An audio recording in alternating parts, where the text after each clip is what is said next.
Hello.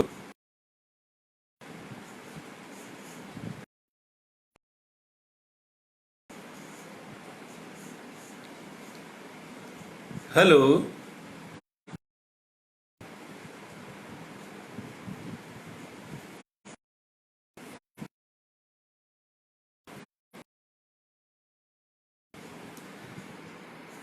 तो internet की गड़बड़ी की वजह से संपर्क मैं पुनः अपना हूं।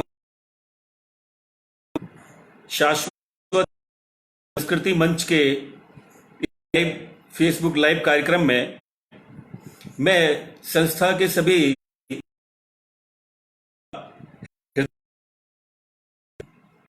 अभिवादन करता हूं और सभी का और इस सब विशेष रूप से चतुर्वेदी जी का बहुत बहुत आभार व्यक्त करता हूं कि उन्होंने प्रसन्न वदन जी ने मुझे एक अवसर दिया कि मैं शाश्वत संस्कृति मंच के सभी मित्रों से अपनी बात कह सकूं, कुछ रचनाएं अपनी प्रस्तुत कर सकूं। कुछ व्यवधान इंटरनेट में हो रहा है, लेकिन मैं उम्मीद करता हूं कि शायद आगे नहीं होगा। मैं सीधे सीधे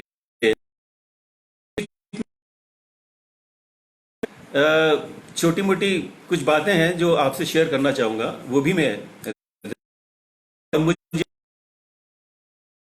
इस मंच से, शाश्वत संस्कृति मंच से डॉक्टर चंद्रभाल कुमार जी भी जुड़े हुए बनारस में हैं। एक लंबा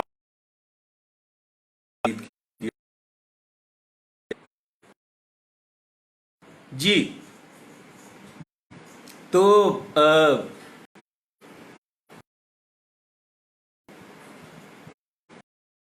पहले पढ़ना चाहता हूं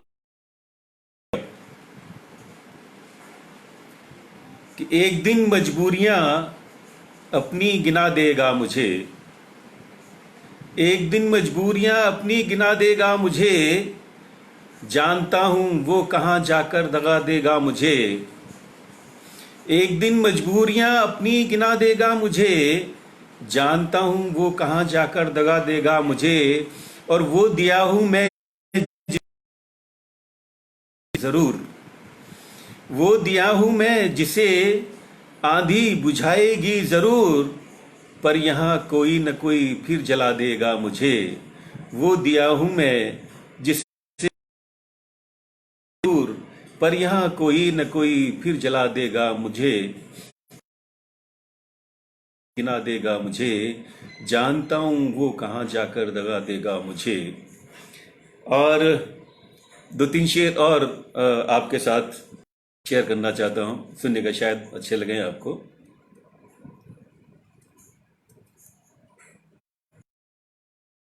कि मतलब लगा फासला देखकर, डर मुझे भी लगा फासला देखकर, पर मैं बढ़ता गया रास्ता देखकर। मुझे भी लगा फासला, पर मैं बढ़ता गया रास्ता देखकर। शेर है कि खुद ब खुद मेरे नजदीक आती गई, खुद गई का हौसला देखकर, खुद ब खुद मेरे नजदीक आती गई का हौसला देखकर। और शेर है, खुद ब खुद मेरे नजदीक आती गई मेरी मंजिल मेरा हौसला देखकर, कि मैं परिंदों की हिम्मत पे हैरान हूं, मैं परिंदों की हिम्मत पे हैरान हूं, उड़ता हुआ देखकर। मैं परिंदों की हिम्मत पे हैरान हूं, एक पिंजरे को उड़ता हुआ देखकर। मैं परिंदों की हिम्मत पे हैरान हूं, एक पिंजरे को उड़ता हुआ देखकर। और एक शेर और है, सुनिएगा, कि किसको फुर्सत है मेरी कहानी सुने, किसको फुर्सत है मेरी कहानी सुने, लौट जाते हैं सब आगरा देखकर। किसको फुर्सत है मेरी कहानी सुने, लौट जाते हैं सब आगरा देख कर, लगा फासला देख कर, पर मैं बढ़ता गया रास्ता देख कर। और अब सीधे सीधे कुछ गज़लें मैं पढ़ना चाहूँगा।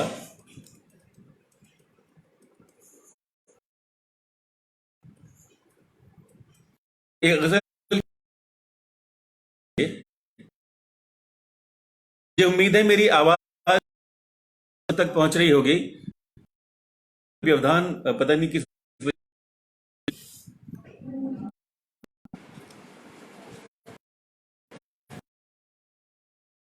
गज़ल के कुछ।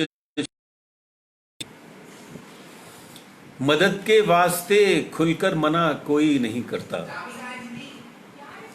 मदद के वास्ते खुलकर मना कोई नहीं करता, तो सब करता।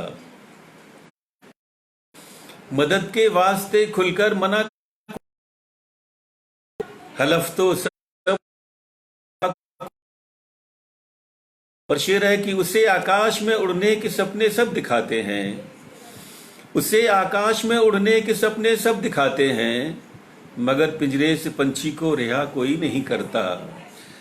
उसे आकाश में उड़ने के सपने सब दिखाते हैं, मगर पिंजरे को पंछी से रिहा कोई नहीं करता। और शेर सुनिएगा, मगर पिंजरे से पंछी को रिहा कोई नहीं करता, कि दुआ में हाथ तो अब भी उठाते हैं मेरे अपने, दुआ में हाथ तो अब भी उठाते हैं मेरे अपने, मेरे हक में मगर कोई,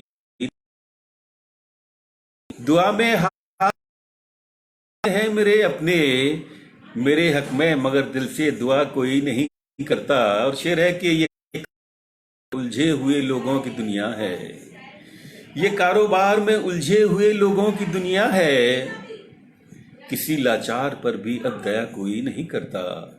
ये कारोबार में उलझे हुए लोगों की दुनिया है, किसी लाचार पर भी अब दया कोई नहीं करता। और एक शेर और सुन लीजिएगा इस गज़ल का, कि गज़ल के नाम पर फेलुन फऊलुन कुछ नहीं मालूम, गज़ल के नाम पर फेलुन फऊलुन कुछ नहीं मालूम, गुरु हैं सब किसी से मशवरा कोई नहीं करता। गज़ल के नाम पर फेलुन फऊलुन कुछ नहीं मालूम, गुरु हैं सब किसी से मशवरा कोई नहीं करता। मदद के वास्ते खुलकर मना कोई नहीं करता, हलफ तो सब उठाते हैं वफा कोई नहीं करता। एक शेर, एक और गज़ल, एक गज़ल पढ़ने के बाद फिर कुछ आपसे बारे में कुछ बातें करना चाहूंगा, उसके बाद फिर सुनिएगा। मतला है गज़ल का, दर्द का जब तक कोई हिस्सा, किसी के दर्द का जब तक कोई नहीं बनता, से का कभी बनता,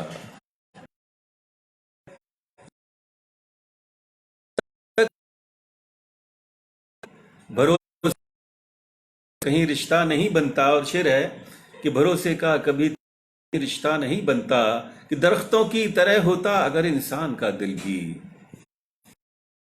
दरख्तों की तरह होता अगर इंसान का दिल भी, के लिए शायद कोई पिंजरा नहीं बनता।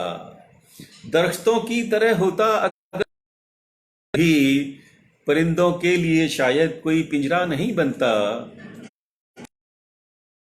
तरह होता अगर इंसान का दिल, परिंदों कोई पिंजरा नहीं बनता। और शेर है कि चमक तो एक दिन आ जाएगी तो एक दिन आ जाएगी पत्थर में घिसने से, मगर इस इल्म से पत्थर कभी शीशा नहीं बनता। चमक तो एक दिन आ जाएगी पत्थर में घिसने से, चमक तो एक दिन आ जाएगी पत्थर में घिसने से, इस इल्म से पत्थर कभी बनता, मगर इस इल्म से पत्थर कभी शीशा नहीं बनता। कि किसी तरतीब से ही शक्ल मिलती है लकीरों को, किसी तरतीब से ही शक्ल मिलती है लकीरों को, लकीरें खींच देने से कोई नक्शा नहीं बनता। किसी तरतीब से ही शक्ल मिलती है लकीरों को, लकीरें खींच देने से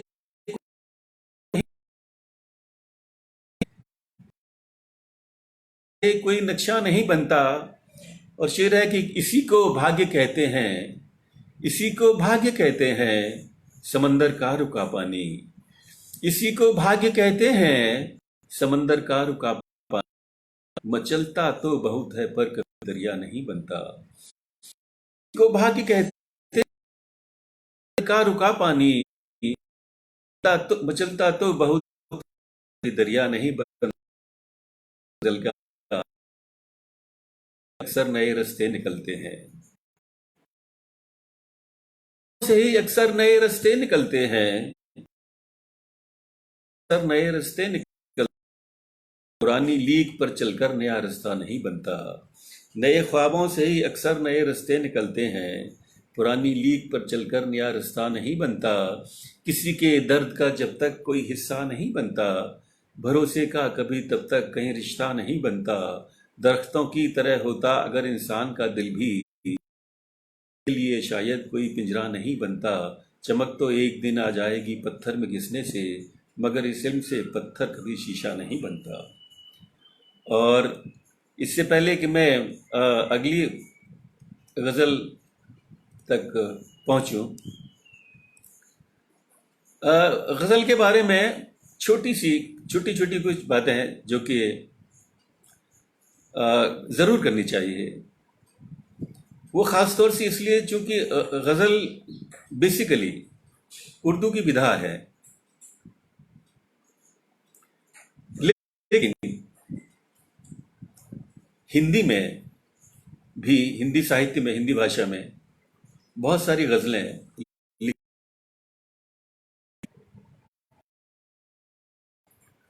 लेकिन उसमें मेरा जो अनुभव है, मैं बहुत सारे लोगों को, अपनी नई पीढ़ी मेरा ज़्यादा जागरूक है शिल्प के प्रति, और होना भी चाहिए। और मैं विशेष रूप से उन नए लोगों से ही ये बात कहना चाहता हूं कि उर्दू और हिंदी बोलचाल के स्तर पर बेशक एक नजर आती हैं, लेकिन वो दोनों संपूर्ण भाषाएं हैं, दोनों पूर्ण भाषाएं हैं, और दोनों का अपना साहित्य है। इसलिए दोनों को एक करके न कभी पहले देखा गया है, दोनों के साहित्य को न कभी आगे देखा जाएगा। हर भाषा और हर भाषा की अपनी विशेषताएं होती हैं, उसके संस्कार होते हैं, उसकी संस्कृति होती है। उर्दू भी हमारी भाषा है। उर्दू कोई आयातित भाषा नहीं है कि कहीं बाहर से आई हो या हम पर थोपी गई हो, ऐसा नहीं है। उर्दू भी अपनी ही भाषा है, लेकिन बिना उर्दू को जाने हुए, मैं तो जो लोग उर्दू, जो लोग हिंदी में गजल कह रहे हैं लेकिन बिना उर्दू जाने हुए वो उर्दूपन से उनको भर देते हैं, जो भाषा शायद मेरा ख्याल है कि हमारे आज के किसी पाठक की समझ में नहीं, या किसी की समझ में आने वाली है नहीं। जो फारसी के बहुत सारे ऐसे शब्दों का प्रयोग करते हैं जो कि हमने तो कभी उनको जाना समझा नहीं। तो जब हम ही लोग नहीं जान समझ पाते हैं, तो बाकी के हमारे जो पाठक हैं, श्रोता हैं, उनसे कैसे उनसे जुड़ पाएंगे। ये बात अलग है कि उर्दू का व्याकरण की तरह ही है। उर्दू का अलग से कोई संगीत नहीं, भाषा है वो। तो बोलचाल उनमें,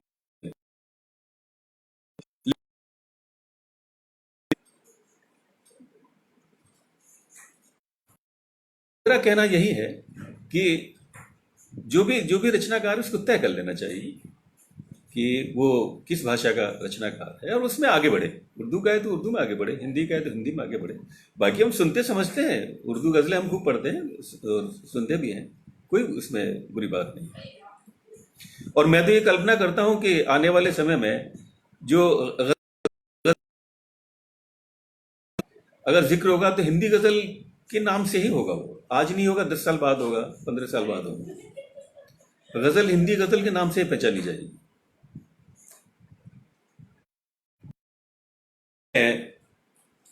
अब एक और गज़ल आप लोगों के सामने पढ़ना चाहता हूँ। कुछ शेर हैं उस गज़ल के कि कभी कभी वो राह में पत्थर नहीं में बिखरे हुए पत्थर, सफर का शौक है जिनको, भी वो राह में गिनते, सफर है जिनको किलोमीटर, कभी वो कभी वो राह में बिखरे हुए पत्थर नहीं गिनते, सफर का शौक है जिनको किलोमीटर नहीं गिनते। और उन्हें भी दर्द देती हैं सफर की मुश्किलें, लेकिन उन्हें भी दर्द देती हैं सफर की मुश्किलें, लेकिन जो मंजिल तक पहुंचते हैं कभी ठोकर नहीं गिनते। उन्हें भी दर्द देती हैं सफर की मुश्किलें, लेकिन जो मंजिल तक पहुंचते हैं कभी ठोकर नहीं गिनते। और शेर सुनिएगा, जो मंजिल तक पहुंचते हैं कभी ठोकर नहीं गिनते, उन्हें जब चोट लगती है गिरा देते हैं अपने फल। उन्हें जब चोट लगती है गिरा देते हैं अपने फल, दरख्त अपनी तरफ फेंके हुए पत्थर नहीं गिनते। उन्हें जब चोट लगती है गिरा देते हैं अपने फल, दरख्त अपनी तरफ फेंके हुए पत्थर नहीं गिनते। शेर सुनिएगा, उन्हें भी शेर सुनिएगा कि उन्हें भी दर्द देती हैं सफर की मुश्किलें, लेकिन जो मंजिल तक पहुंचते हैं कभी ठोकर नहीं गिनते। शेर सुनिएगा कि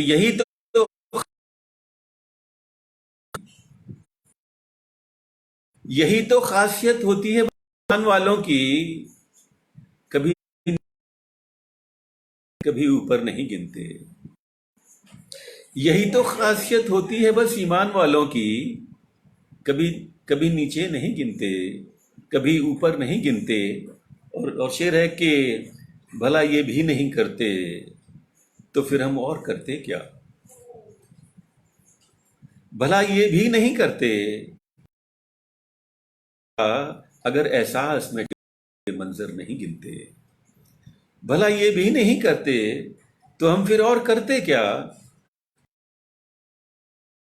नहीं गिनते। कभी वो राह में बिखरे हुए पत्थर नहीं गिनते, शौक है जिनको किलोमीटर नहीं गिनते। उन्हें भी दर्द देती हैं सफर की मुश्किलें, लेकिन जो मंजिल तक पहुंचते हैं कभी ठोकर नहीं गिनते। चलिए एक और गजल की तरफ बढ़ते हैं, आगे बढ़ता हूं मैं।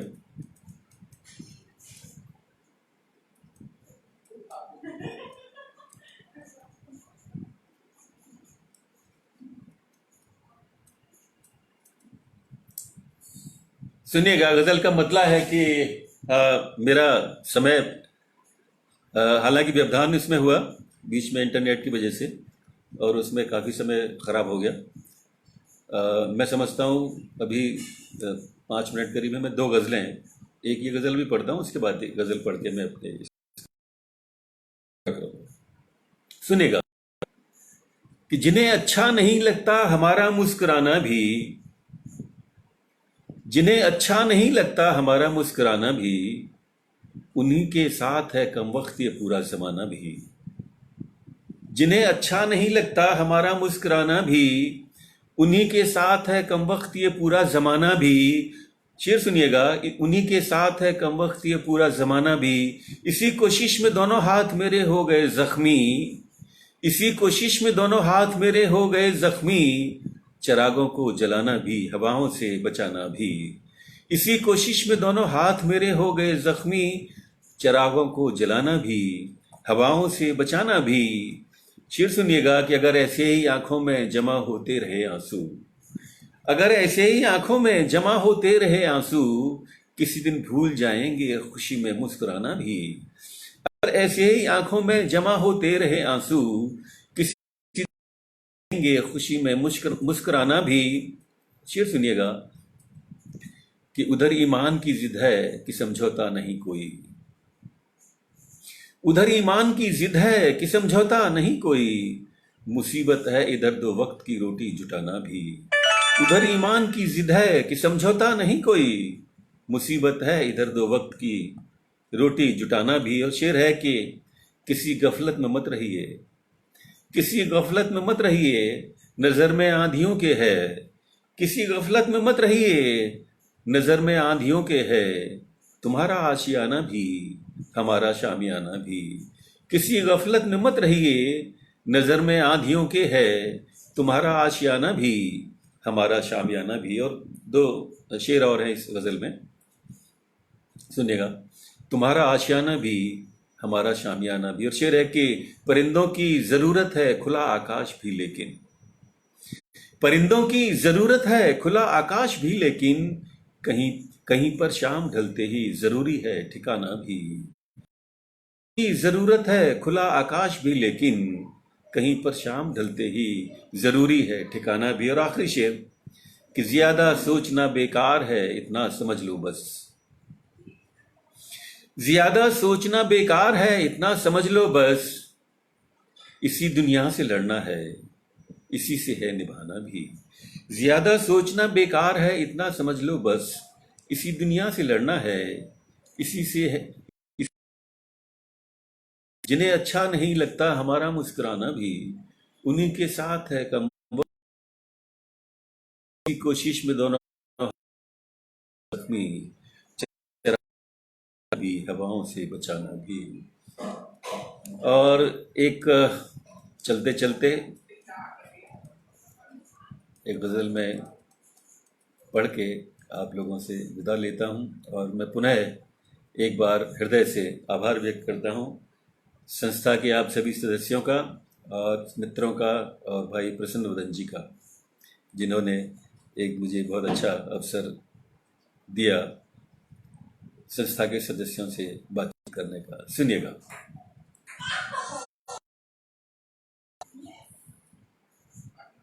कि अदावत में शेर मतलब है कि अदावत में तो उसकी आज भी अंतर नहीं आया, अदावत में तो उसकी आज भी अंतर नहीं आया, तज्जुब है बहुत दिन से कोई पत्थर नहीं आया। अदावत में तो उसकी आज भी अंतर नहीं आया, तज्जुब है बहुत दिन से कोई पत्थर नहीं आया। शेर सुनिए, तज्जुब है बहुत दिन से कोई पत्थर नहीं आया, कि उसे 2 मील पैदल छोड़ने जाता था मैं बस तक, उसे 2 मील पैदल छोड़ने जाता था बस तक, मैं उसके घर गया वो गेट तक बाहर नहीं आया। उसे 2 मील पैदल छोड़ने जाता था मैं बस तक, मैं उसके घर गया वो गेट तक बाहर नहीं आया। और अगला शेर है, मैं उसके घर गया वो गेट तक बाहर नहीं आया, कि जहां भी देखिए बैठे हैं, जहां भी देखिए बैठे हैं लाइन तोड़ने वाले, जहां भी देखिए बैठे हैं लाइन तोड़ने वाले, जहां भी देखिए बैठे हैं लाइन तोड़ने वाले, मैं लाइन में लगा था इसलिए नंबर नहीं आया। जहां भी देखिए बैठे हैं लाइन तोड़ने वाले, मैं लाइन में लगा था इसलिए नंबर नहीं आया। और शेर, जहां भी देखिए बैठे हैं लाइन तोड़ने वाले, मैं लाइन में लगा था इसलिए नंबर नहीं आया, कि चढ़ा हूं देखकर हर एक सीढ़ी सावधानी से, चढ़ा हूं देखकर हर, जहां पर आज हूं मैं उस जगह उड़कर नहीं आया।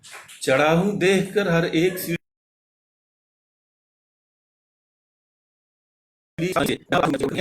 चढ़ा हूं देखकर हर एक सीढ़ी सावधानी से, जहां पर आज हूं मैं उस जगह उड़कर नहीं आया। और शेर है कि जमाने की हवाओं का असर इतना ज्यादा है, जमाने की हवाओं का असर इतना ज्यादा है, किसी त्योहार पर बेटा पलट कर घर नहीं आया।